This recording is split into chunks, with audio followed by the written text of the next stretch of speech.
Welcome back to my channel.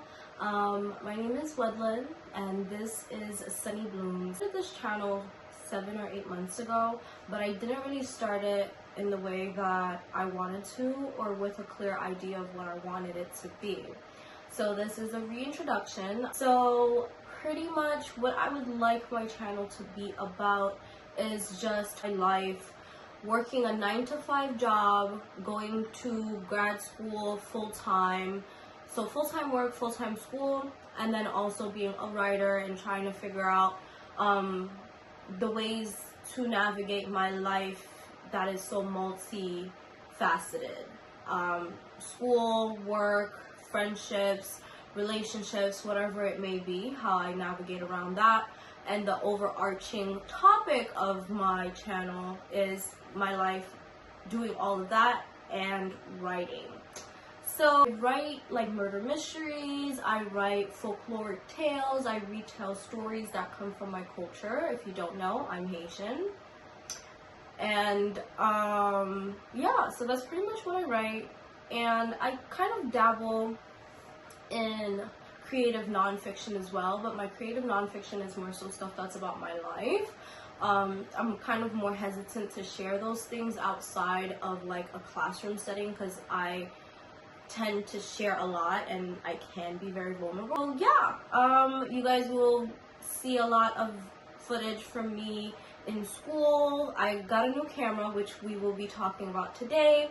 I got a new camera that, because I'm a shy person and I started YouTube vlogging with my phone, which is why a lot of times in my old videos, like the angles were mainly to the floor, or they were like really quick, really fast, or not like very direct, because I'm a shy person. So I don't like holding a camera and like talking and stuff like that.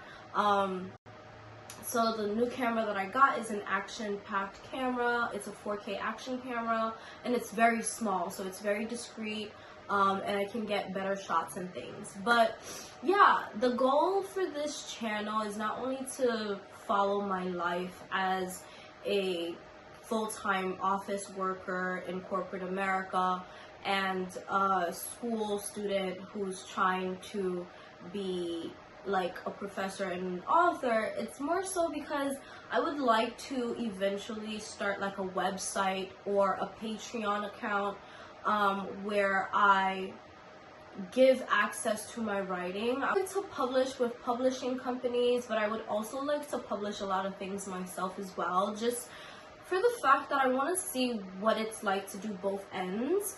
And yeah, just because I know that I'm doing an introduction to like this channel and telling you what it's really about, I kind of wanted to touch base on something that a lot of people might be able to relate to, and you might want to share this video with someone that you care about so that they can see that there's other people out there that feel the same ways as they do.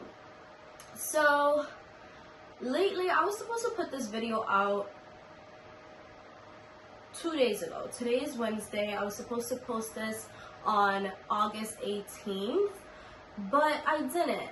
And I realized that a lot of the times I do things a lot quicker when I'm given a deadline. Like I work better when I'm being told to do so. I don't like that.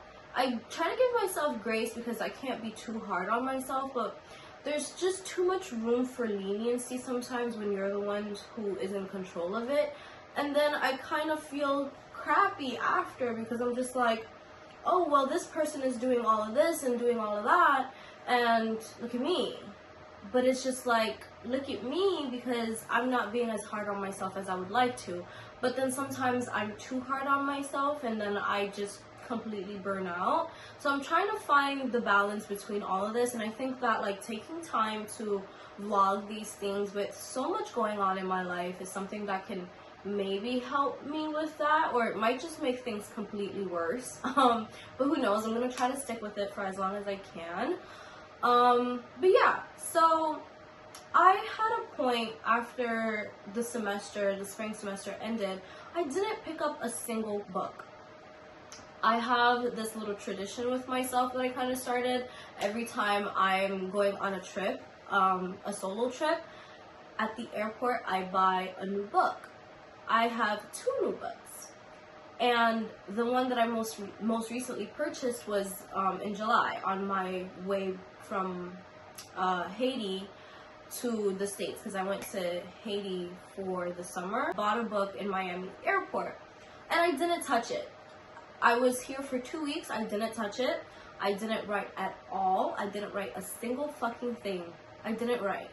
And I'm just like, it sucks because I was so emotionally drained, and like coming back from a place where I felt like I got so much out of my day. Like my day felt like it had all 24 hours in it.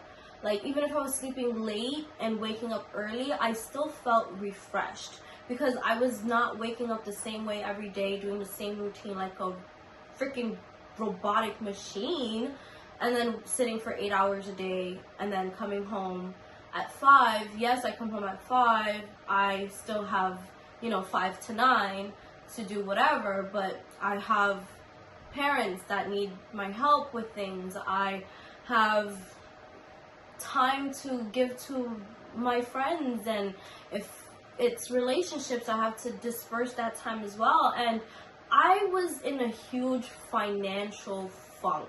Like I'm poor and I'm trying to like work and get it back together and stuff like that, and I think all of that came crashing down so fast that I just went into a complete little depressed hole, and my room looked like crap until yesterday when I came home from work and I decided, all right, it's time to clean it, and I got it together.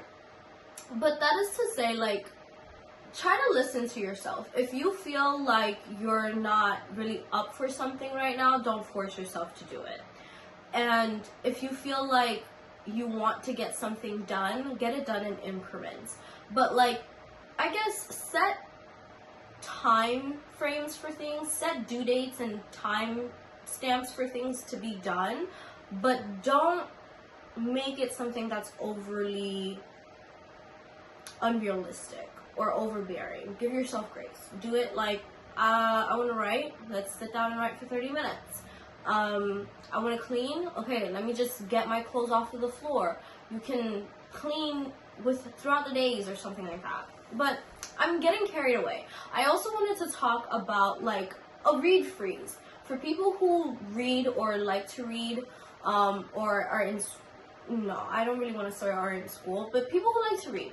I had a massive read freeze, and honestly, I'm happy that the book that I'm reading right now that I got from the airport, because I picked it up, I'm on chapter 7, is the book that is breaking my read freeze. I don't know if anyone else has read freezes, or what do you call them? What do you call a read freeze for you? Like, what's a read freeze for you? Pretty much what I consider a read freeze is just like, there's just a point in time where you just don't pick up a book and you haven't read in like a month or 2 or something like that. And after a point like that, the book that I pick up after that better be a damn good book. Or the story that I read after that better be a damn good story. Something that I like and something that like I don't want to put down. Because if it's something that I don't really enjoy and I have to force myself to read it, it starts feeling like homework. And then at that point, I won't finish the book, and that means I won't move on to the next book. So the book that I read after a reading hiatus, like not reading for a couple weeks or a couple months or something like that, it has to be a really fucking good book. It has to be a good book. So do you guys have that? Like, is that something that you experience? Like, if you haven't read in a couple months or in a while, the next thing that you read has to be something really good, or it doesn't matter and you just get right back into it whenever you're ready. I don't know. But I'm gonna share with you what book I'm reading right now that, you guys, now this is a book review. This is a book review now.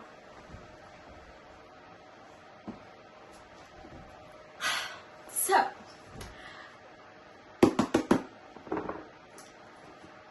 The Boyfriend? I'm on chapter 7. So, this book, I'm not reading it by myself. I read it to my best friend out loud every night. So far, book. Oh my god.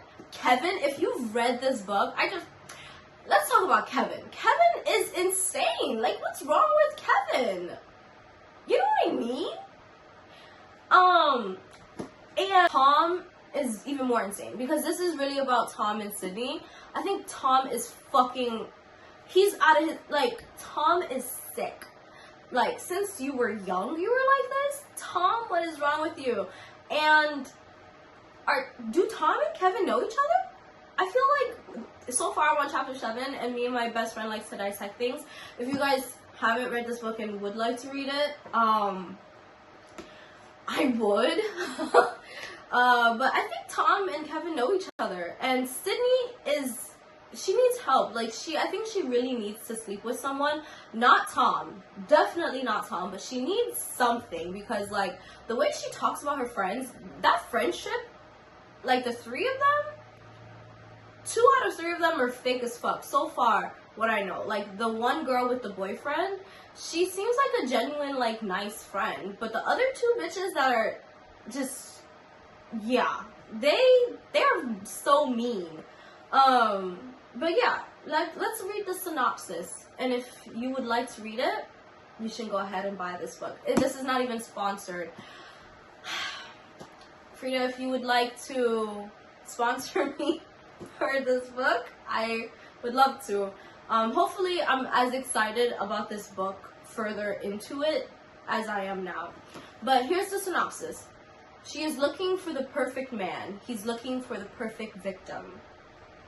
Sydney Shaw, like every single woman in New York, has terrible luck with dating. She's seen it all. Men who lie in their dating profile, men who stick her with the dinner bill, and worst of all, men who can't shut up about their mothers. But finally, she hits the jackpot. Her new boyfriend is utterly perfect. He's charming, handsome, and works as a doctor at a local hospital. Sydney is swept off her feet. Then, the brutal murder of a young woman, the latest in a string of deaths across the coast, confounds police. The primary suspect? A mystery man who dates his victims before he kills them. Sydney should feel safe. After all, she is dating the man of her dreams. But she can't shake her own suspicions that the perfect man may not be as perfect as he seems. Because someone is watching her every move, and if she doesn't get to the truth, she'll be the killer's next victim. In a dark story about obsession and things we'll do for love. Girl, it's good. Read the damn book, okay? Read the book. Anyways, we're moving on to my new camera, Shy Girl Vlogging, and it's the Insta360 Go 3S 4K action camera. Let's see it together. Da-da-da-da! This is the camera. It's the, like I said, Insta360 Go 3S, and it's your tiny, mighty 4K camera.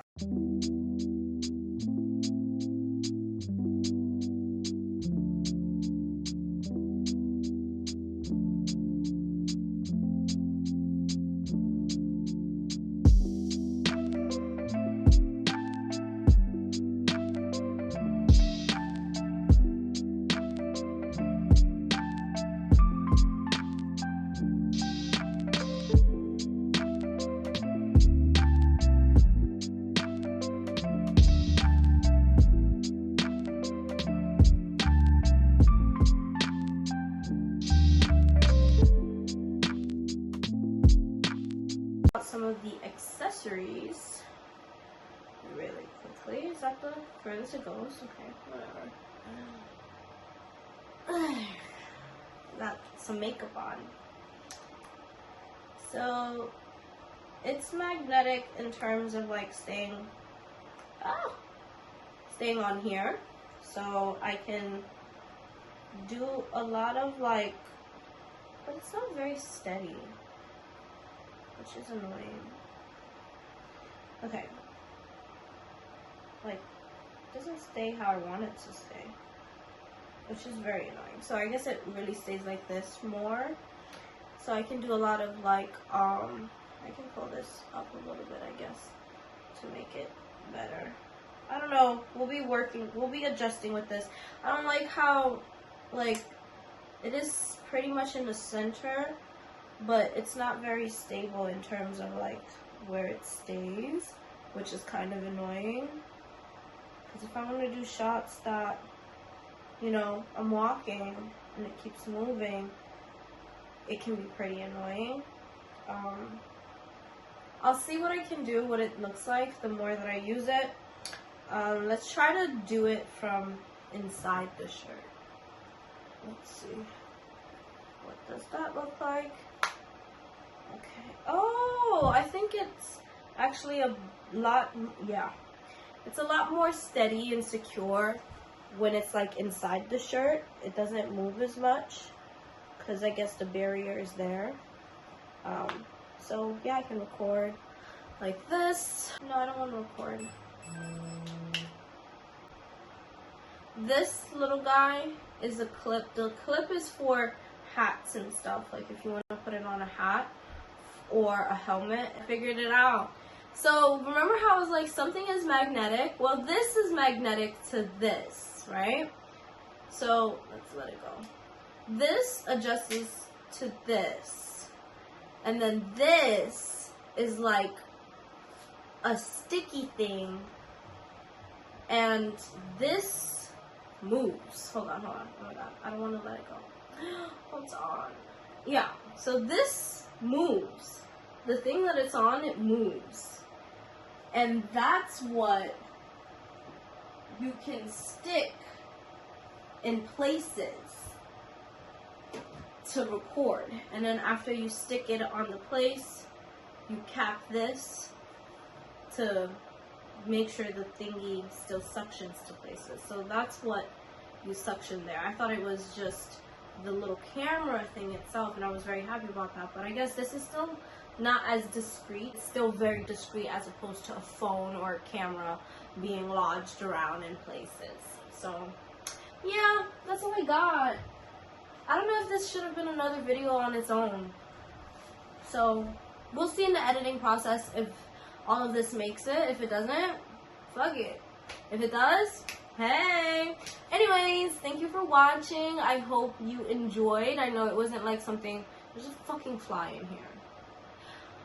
I hope you enjoyed. I know it wasn't like something super great, super grandiose, but hey, you gotta start from somewhere.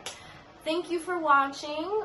The 15 subscribers that I have, I love you. Hopefully that you're here throughout this whole entire thing. If I get any new subscribers that are watching this video, welcome. And yeah, don't forget to like and subscribe. If you want to comment, that's fine, but like and subscribe and share it. Maybe someone out there would enjoy this content. Maybe you don't, but someone you know would. So yeah, thank you for watching. Bye bye.